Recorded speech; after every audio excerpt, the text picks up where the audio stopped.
The views expressed by our guests in the following video are solely the opinions of our guests and do not necessarily reflect the views and or opinions of the Ola 7 podcast show. Viewer discretion is advised.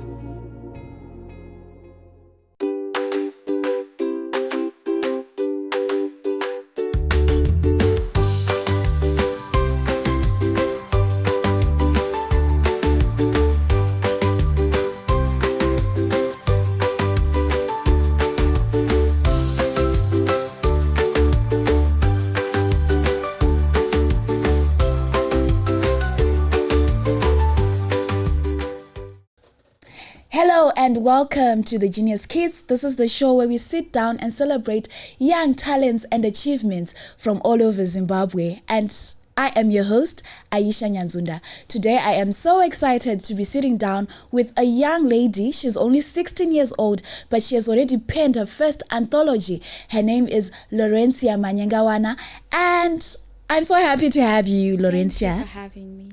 How are you doing? I'm fine. How are you? Okay, so before we get into it, before we talk about the book, Whispers of the Eastern Breeze, tell us about yourself. Okay. So, inini diwe, iwewe ndini. That is Lorencia. That's such a poetic answer, but then I don't have that kind of mind. So explain that to me. Inini diwe, iwewe ndini. Alright, so Lorencia runs by the motto, sharing for growth. Mm-hmm. I believe that for someone to be, there has to be someone else behind. So I believe we build each other. Mm-hmm. That's Lorencia. Right. I won't talk a lot about me because that's not the point. Uh-huh. The point is that this is not about me, it's about us. Uh-huh. So Lawrencia is a 16-year-old, as you stated. She is enrolling at St. Dominic's Chishawasha, doing her Form 3. So Lawrencia writes poems and currently trying to also pitch in and write a novel. All right. I also do public speaking. Yeah, that's basically me. I'm a nature lover. Oh yeah, I do love nature, especially sunsets. That's basically how I write. I prefer talking to people, listening to their stories, and I kind of impose their emotion on me. That's how I write. Yeah. All right. So you're a poet. Yes. What inspires you to write poetry? Is it emotions, experiences? How does the inspiration come to you? Well, I don't think you'd believe me if I tell you. Okay, give it to me. Okay, so of all my poems, I think it's only one that I've wrote that is actually personal. I've never written anything personal. My inspiration is I talk to you, Aisha. You tell me your story.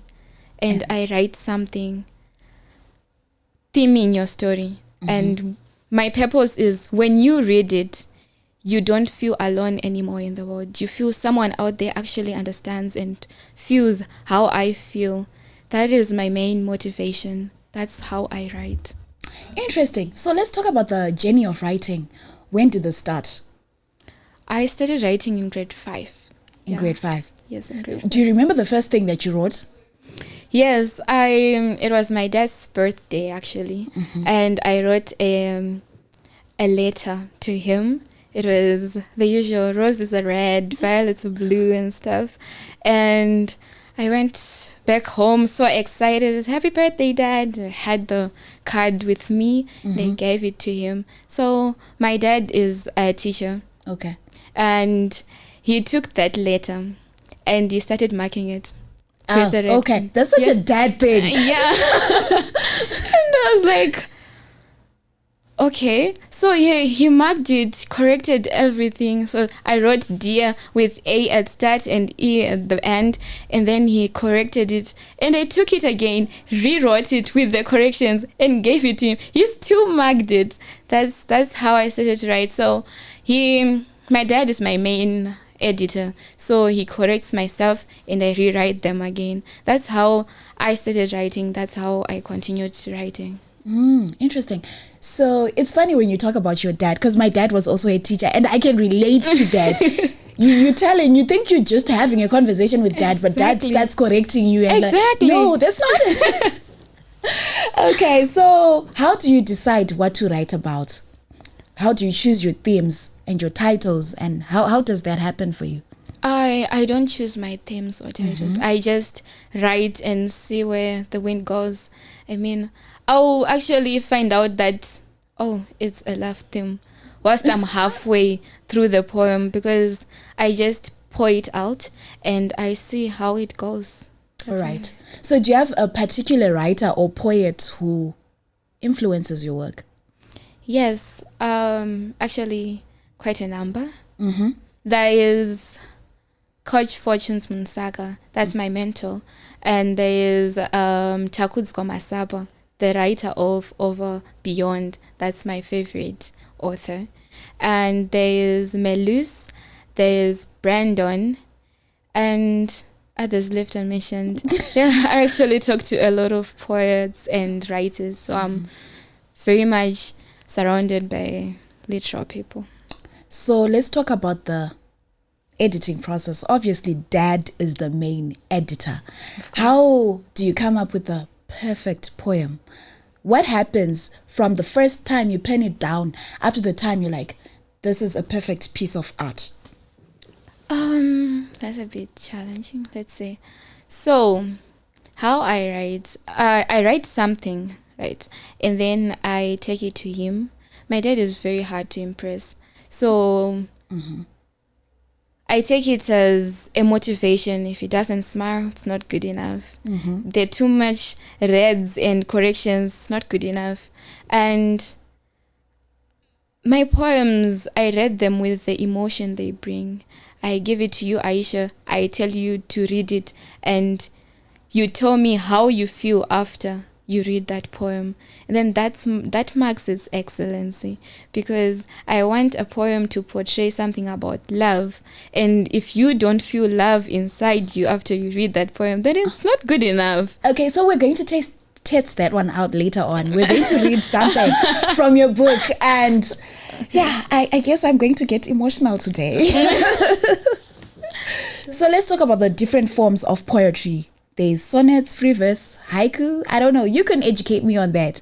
Which form of poetry do you enjoy writing? Most of my poems are free verses, and I've also been trying dramatic poetry.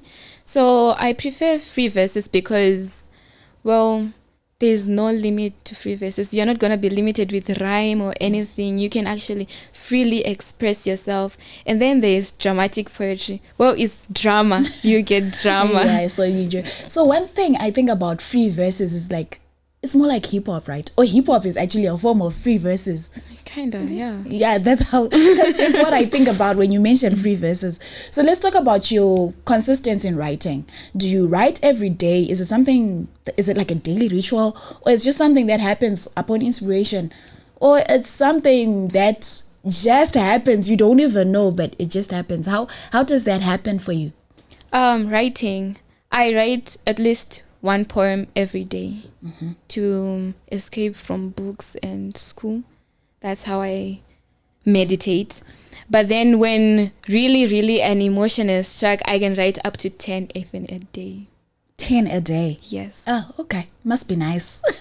Exhausting. Is there a specific environment or setting that inspires you to write? Or it's just, I will sit down even on the couch and start writing. I will go outside and see something outside of the gate, come back and write. My favorite setting is sunsets.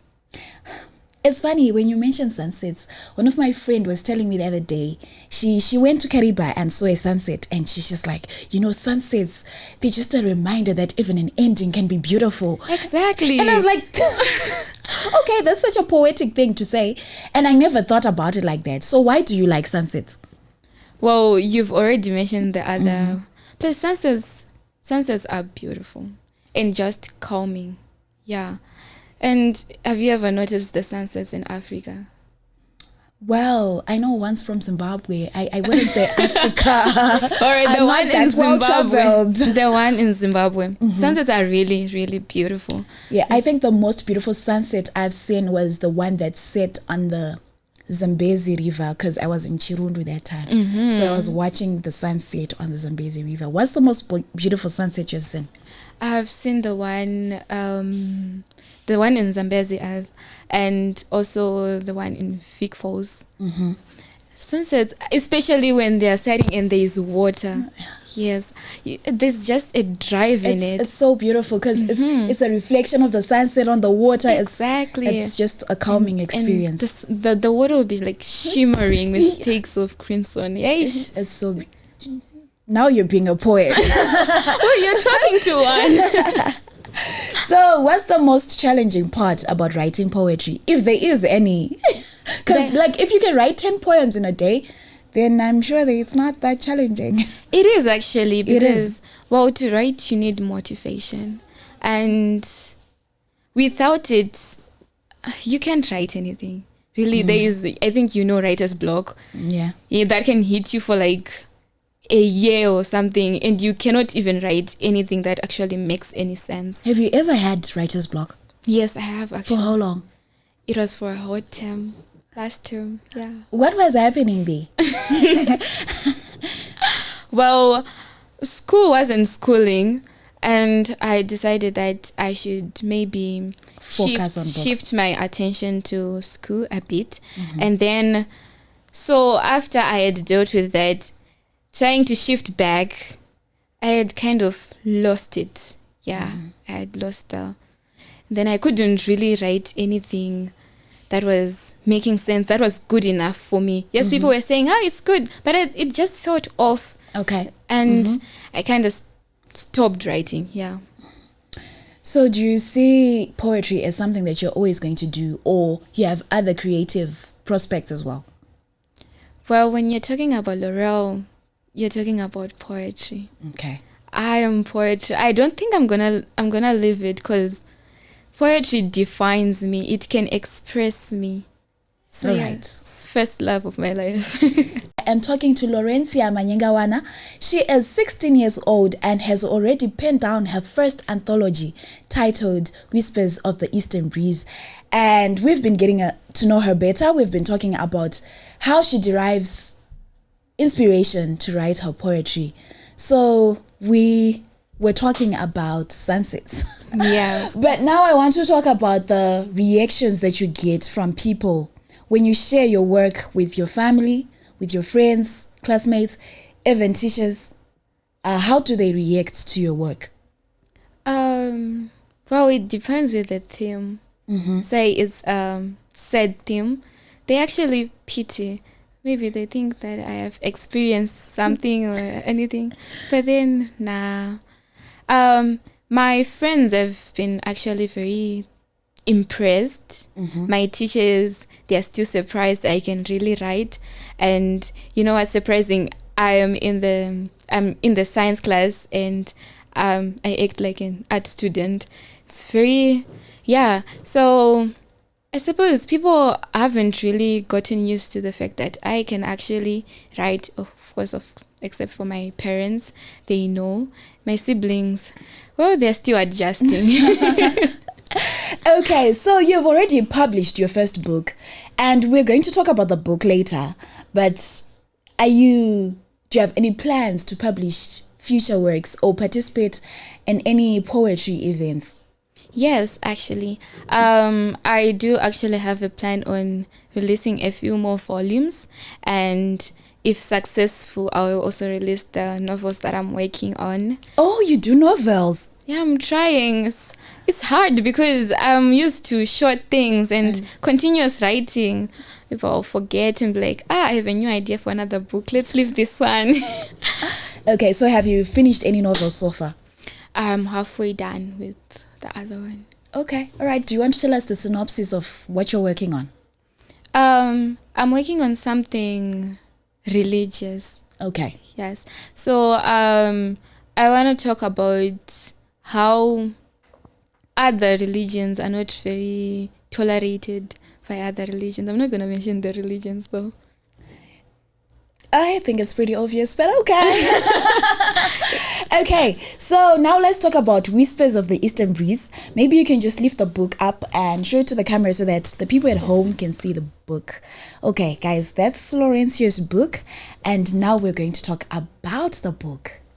Sure. What inspired you to start writing Whispers of the Eastern Breeze? What inspired me? I've been writing since Form 1. I think I had 156 poems by Form 2.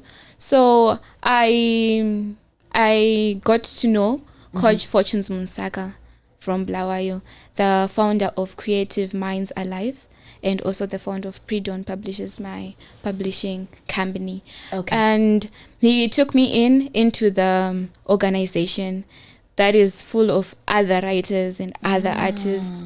Yeah, so I was surrounded by people who write, who I actually still think they are better than me, and it drove me to start also improving myself.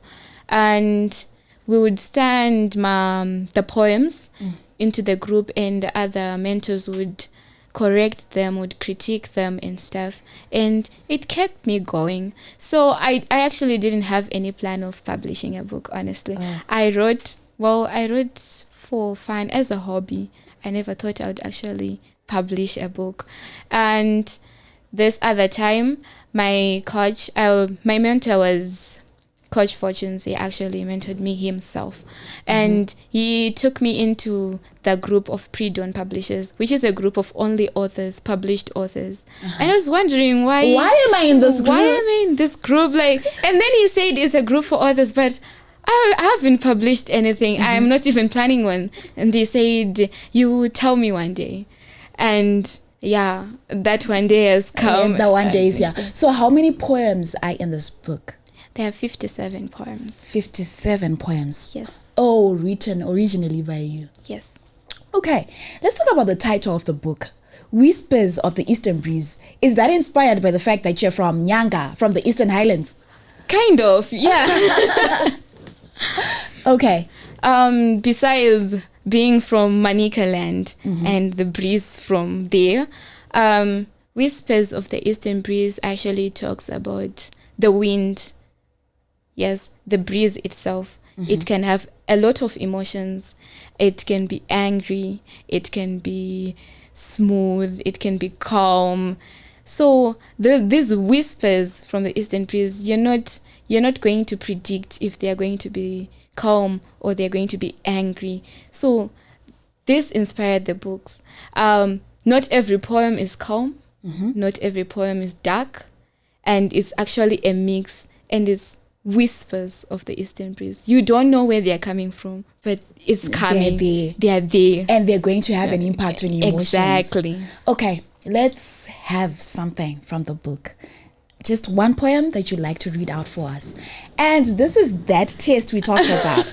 This is the time that I am going to feel something from your work. Hopefully you'll feel something. That is... Hopefully I and then feel something. Well, it depends. It depends. If you're a lover girl, then you're gonna like this one. Okay. This one is the last poem. A Dream for a Veil. So it starts. How I long to be in love, to feel calm like a rainbow above. Even if I cannot explain love, I dream of a dress white like a dove. I pray for a peaceful wedding, sky gazing on a green grass bedding. I long to dance along with the wind, arm in arm with the son of the wind. He makes me smile. Our love flows like River Nile. One noon, he brought me flowers. My smile glowed like Harare towers. He promised to wed me this May. For this kind of love, I will always pray. I will love him no matter what they say. Okay. Tell me how you feel. Now I really want to fall in love. Okay, so this poem, it's about a longing for an eternal and perfect love. Yes. But is there such a thing as a perfect love? Not that I've heard of. But then we are allowed to dream though. We are allowed to dream. Yes. And now I'm dreaming of my perfect wedding. And maybe I'll have a sunset wedding. That would be even actually more better. Okay, right. So there are 57 poems in this book. And you read out the love one. So like, how many of these 57 are love poems? I'm not sure, but then actually a very few. Most of them are nature based, and they are talking about societal injustice, activities, and also environmental stuff, impacts, and yeah, it's a mix of poems. So, Yeah. Okay, so when you talk about social injustice and environmental issues, it just brings to mind how you're only 16 years old, but you already so conscious of the world around you. well, How did that happen for you? Are you someone who watches the news? How are you so conscious of all those things? Because I don't think a lot of 16-year-olds are very conscious of the world around them. Well, I think it's quite common with writers. Writers talk less, they observe more. So with this, I am able to pick what is wrong in society, in environment and stuff. So that is how I'm very conscious about my surrounding. Plus, I talk to people. People tell me what is going on. Plus, not that I watch news a lot, but then it's actually very rare being a border and stuff. So I think I get most of the information from people, what they say and what I observe around me. All right, so you're very observant. Exactly. Okay, now let's go back to the novel writing. How do you come up with ideas for your stories? Like the one that you're talking about, the religious one. How did you come up with that idea? I learned at a Catholic school. Okay. You know what? I think I kind of see myself in you, although I'm not an artist, because I also went to a Catholic school. Really? Yeah. I attended, am I allowed to talk about this? I went to Monte Cassino Girls Eye. Yeah. So and then the other stories that you're writing, where are those ideas coming from? The other ones are coming from our African tradition. That is slowly, painfully dying out. So my family, where I am from, they're very kind of traditional, and we observe all those traditions. So going around talking to my friends, and someone actually says, Kuti, I will not get married to someone who goes kumusha, and I'm like, wow. Why? Kumusha is so fun. Exactly, that's what I'm saying. But then, and it's a different air. Like the air that is found in Harare is different from the one you get in Manicaland. Exactly. But then it's so backward to them, I suppose. And in terms of novels, do you have any favorite authors or writers? My favorite novel is Over Beyond. Over Beyond, Takudzo Masaba. That's my favorite Zimbabwean writer. And then the other ones, Fortunes Munsaka and Colin Hoover. Yeah. All right. Interesting. And what do you find most challenging about writing a novel? Writing a novel, you need information that is legit to write a novel, and the sources that you're gonna get this information may be hard to get, and knitting and putting up stories together so that it's continuous, it's very difficult actually. But as for me, I mostly prefer poetry, because one idea, you can put up a poem, maybe 4 stanzas, and then it's a complete poem. So yeah. So how do you balance your writing, your schoolwork? You're doing 12 subjects. You're in the sciences class. Your other sporting activities, your public speaking. I see you also have badges on your blazer. One says you're the best in English, the other says you're best in geography, which means you are actually balancing it. So how are you doing it? Well, for poetry, I use it to escape school and to refresh so that I can go back to reading.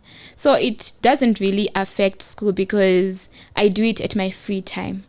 So every free spot, I use it to write. If I'm not writing, I'm reading. So yeah, it's quite balanced. And talk to us about being the best in English.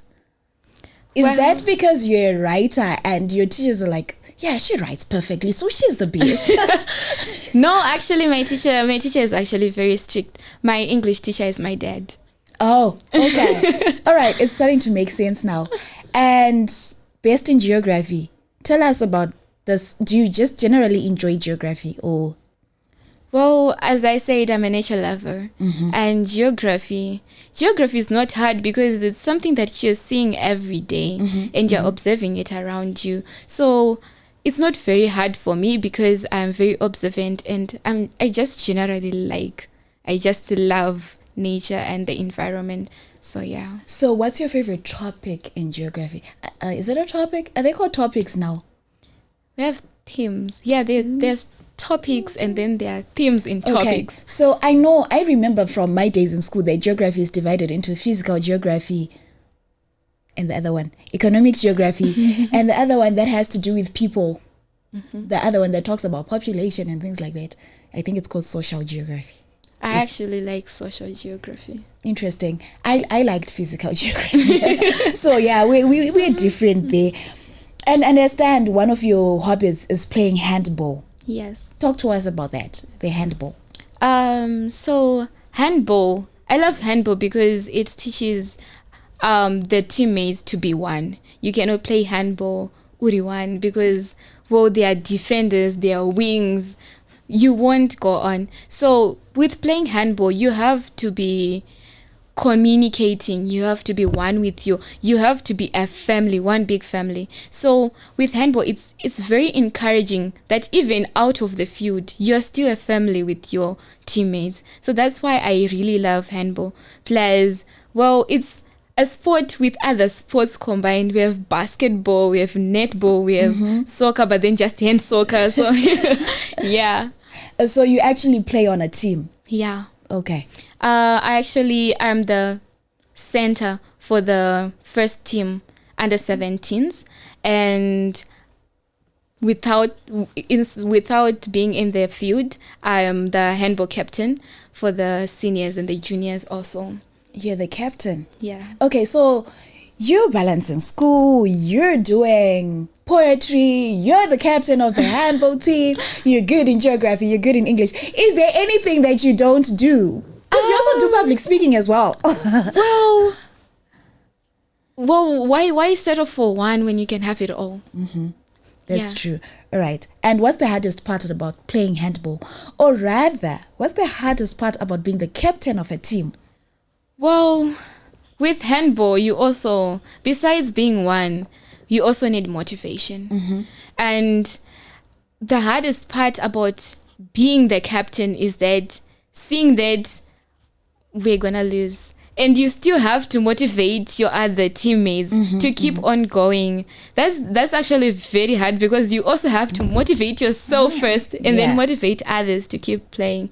Plus, handball is mainly the defenders. If the defenders are dead, the team is dead because you need defenders in handball. So yeah, that's the most hardest thing about playing. So do you play any other sports besides handball? I've tried soccer, netball, indoors like badminton. Yeah, I've been trying out other sports that are similar to handball, except basketball. Yeah, I'm not that tall. All right, Lorencia, it's been so nice getting to know you. But for those who are watching, who might want to get in touch with you, who want to buy your book, where do they find Whispers of the Eastern Breeze? So far, I'm doing deliveries. Okay. Because I haven't put them on sites yet. I haven't been busy with school. But soon you have them on sites. And if you want a book, just get in touch with me. So you want my number. That might not be safe. Do you have a Facebook or Instagram? Because Instagram. I feel like the number could get tricky. You can just on Instagram, Laurel. Okay. Yes. And how much is it going for? So far, it's going for 15. All right. So you can buy Lawrencia's book, Whispers of the Eastern Breeze. You can get in touch with her through Instagram. Her handle is Laurel. And the book is going for $15. And any last words you want to leave to our viewers? Any last words of inspiration to other writers out there? So I'm going to tell them what my dad always tells me. Okay. So my dad always tells me to follow my dreams. And I'm telling you to also follow your dreams. Because when you do something that you love, you actually make out the best for it. And in doing so, as my pillars say, sharing for growth. We need to share in order to grow. And if we don't share, putting up a demarcation of the best and not the best, that shouldn't be there. Everyone should be at par so that we are one family. That is what I would want to tell the viewers, that they have to follow their dreams, and in everything that they do, they should do it outstandingly. They should do it wholeheartedly. Everything is actually outstanding. It just has to do with the time that you do it. You want to make noise, wait for them to be quiet. That's when it will be very outstanding. Yes. Spoken like a true public speaker. But thank you so much for those wise words. Here on the Genius Kids, we always encourage young people and even older people to follow their dreams. Thank you so much, our viewers, for joining us. I was joined today by remarkable, the intelligent lady from St. Dominic's Shishawasha. Her name is Lawrencia, and she is a poet. And I am your host, Aisha Nyanzunda. It has been so nice having you here. See you again, same time next week, for more of these inspirational conversations with the young geniuses.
It's the little things that make us giants in our industry.